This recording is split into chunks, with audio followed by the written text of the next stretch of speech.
حضرت سلطان محمود غزنوی رحمۃ اللہ علیہ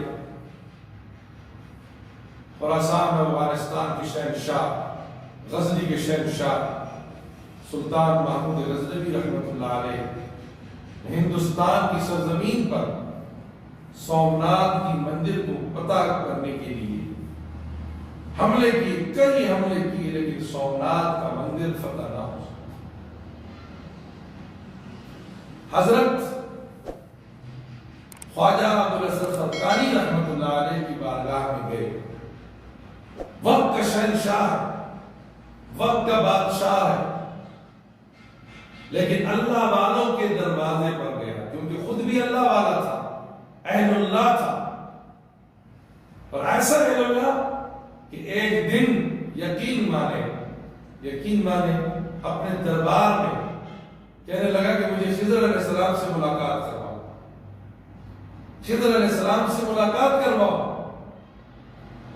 ایک شخص تھا، اس نے کہا حضور میں حاضر ہوں، لیکن مجھے کچھ گھر کے اخراجات دیے جائے، کوئی مال دیے جائے، کوئی پیسے دیے جائے، جس کی وجہ سے جو ہے میرے گھر چلے، جو میں نے چلا کرنا ہے سمندر کے بعد جا کے۔ تو 6 مہینے کا خرچہ دیے، 6 مہینے کے بعد آیا کہ ہاں خضر علیہ السلام کی زیارت کرواؤ، کہ حضور وظیفہ یوں ہو گیا، تھوڑا سا یوں ہو گیا، آپ کا بدن کچا ہو گیا، آپ کا فلاں ہو گیا، یہ ہو گیا، یہ معاملہ۔ کچھ لوگوں نے کہا کہ ہاں کچھ وظائف میں سے ہو بھی جاتے، دوبارہ 6 مہینے کا لیا،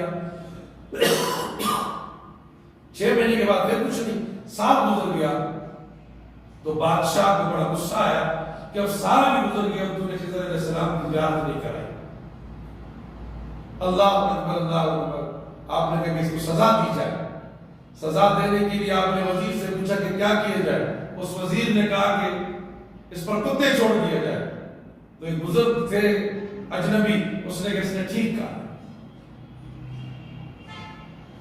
تو کہا کہ پھر اس بادشاہ نے کہا کہ تم وزیر بتاؤ کیا سزا دی جائے؟ کہا حضور اسے کاٹ دیا جائے، گلا کاٹ دیا جائے۔ اس بزرگ نے کہا یہ بھی صحیح کہہ رہا ہے۔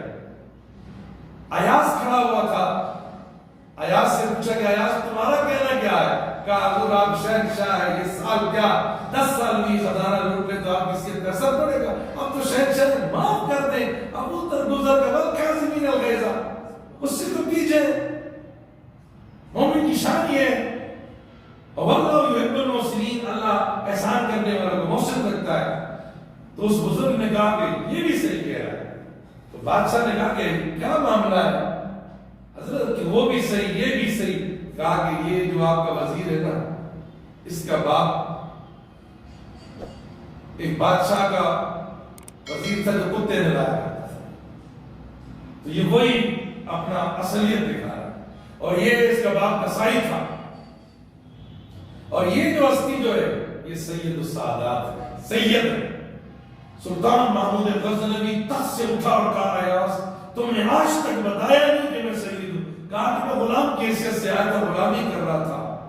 تو جلال میں آ کر ایاز نے کہا کہ سلطان اگر اس بندے نے میرا پردہ نہیں رکھا تو سمجھو سامنے شخص کھڑا ہے یہ خضر علیہ السلام، شام میں جو ہستی کھڑی ہے خضر علیہ السلام، جن کی محفلوں میں خضر علیہ السلام آتے ہیں۔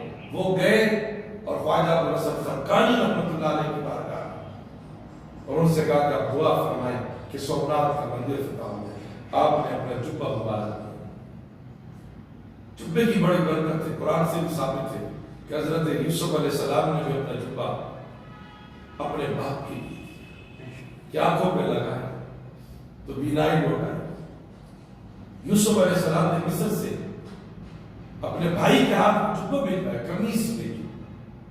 بڑی برکتیں ہوتی ہیں اللہ والوں میں اور اللہ والوں کی چیزوں میں، نسبت کوئی بھی چیز نسبت کے ساتھ۔ حضرت جبہ دیا کہ جاؤ لے جاؤ، حضرت نے جبہ لیا اور پوری رات جبے کو لے کر کھڑے رہے، درود و سلام پڑھتے رہے، تعظیم و اکرام، اور سب پہ باندھ کر آپ نے حملہ کیا۔ سومناتھ کے مندر پہ آپ نے اسلام کا جھنڈا لگا، اسلام کا جھنڈا لگا، آپ نے شکریہ ادا کیا۔ سجدہ شکر ادا کرنے کے بعد آپ نے وہ جبہ حضرت خواجہ ابوالحسن خرقانی رحمۃ اللہ علیہ کی بارگاہ میں پیش کیا تو آپ نے ناراضی کا اظہار کیا۔ حضور کا پوری رات تعظیم کرتا رہا، اس کے صدقے میں مجھے فتح ملی ہے، میں نے ادب کیا ہے اور آپ ناراض ہو گئے۔ کہا کہ محمود سلطان تو نے میری جبے کی قدر نہیں کی۔ کہا حضور پوری رات تعظیم کرتا رہا۔ کہا کہ تو نے حد مقرر کر دی ہے، حد مقرر کی کہ صرف سومنات کی مدت کو فتح دے۔ اگر تو جبے کے صدقے سے یہ کہتا کہ اے اللہ پورے کفرستان پر، پورے کافر پر مجھے فتح عطا فرما، اللہ تعالیٰ پورے ہندوستان پر مجھے فتح عطا فرما۔ یہ جبے کی قدر ہے بزرگ۔ تو جب جس کی جبے کی یہ شان ہو تو خود حضرت کا مقام کتنا ہوگا۔ دعا فرمائے کہ اللہ تعالیٰ ہمیں اللہ والوں کی صحبت نصیب فرمائے، اور اللہ تعالیٰ کی نیک بندوں کی صحبتیں، مجلسیں جو ہے کہتے صحبت صالح ترا صالح قرن، صحبت طالع ترا طالع قرن۔ اچھوں کی صحبت بندے کو اچھا کر دیتی ہے، بروں کی صحبت بندے کو برا کر دیتی ہے۔ تو دعا فرمائے کہ اللہ تعالیٰ ہمیں اہل اللہ کی مجلس عطا فرمائے۔